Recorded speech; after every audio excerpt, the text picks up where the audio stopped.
If you're an athlete looking to train and increase the strength, robustness, and the ability to use the hamstrings effectively, I've got some movements that you need to add into your training that you may not have thought to bring in before. All you're going to need to start with is a foam roller.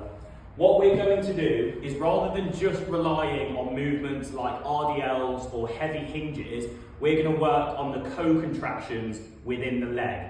What that means is when you are running and you strike the ground, we have contraction and relaxation throughout the leg. We also have force absorption happening throughout the leg from the minute you strike the ground. And if we split it up evenly, just to make it easier for a mathematical perspective, think about the calf taking 25%, so the calf, ankle and foot, 25%.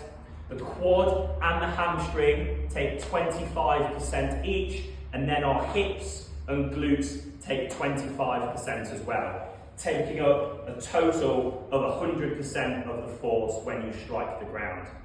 What we often miss is that when we strike, we need all of these tissues to contract or relax and work to absorb that force.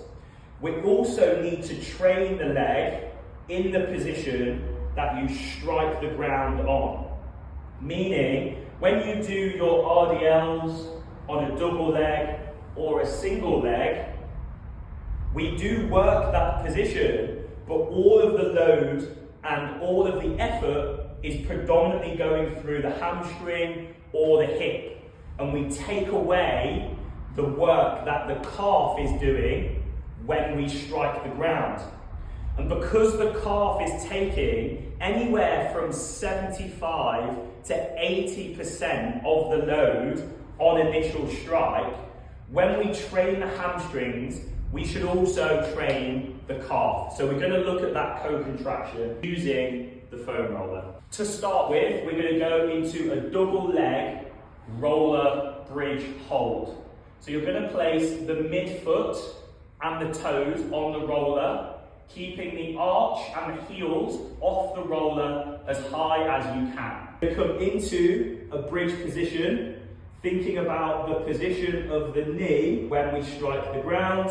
Big reach with the hands, relax your head back, just push through the midfoot, bring your heels high, and then we're going to push aggressively down into the roller, and this would be your double leg bridge. For progression, what you're going to do is go into your double leg bridge, big reach, pushing aggressively into the roller, lifting the hips too high, and we're going to do some pulse marches. Now we go nice and quick and snappy, trying to make a nice loud clap, attacking with the midfoot, keeping the hips at the same height all the way through.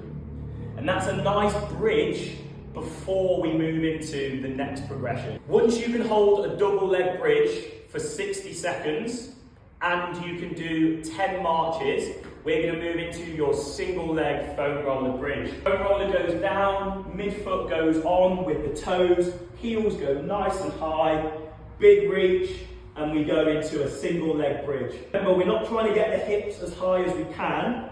We want them just high enough to get a fist underneath, and then we're going to aggressively push into the roller, keeping this knee up nice and high to imitate that switching action that we get. Nice deep breaths, holding this single leg bridge variation. You can hold a single leg bridge for 60 seconds. We're going to move into some oscillations, which is your final variation. You come into your single leg bridge, just the same as before. And what we're going to do is we're going to look to roll the foam roller away and towards, keeping your hips and everything else stable. It is a small, subtle movement that works to lengthen and shorten the hamstring. And that is your final variation of this series.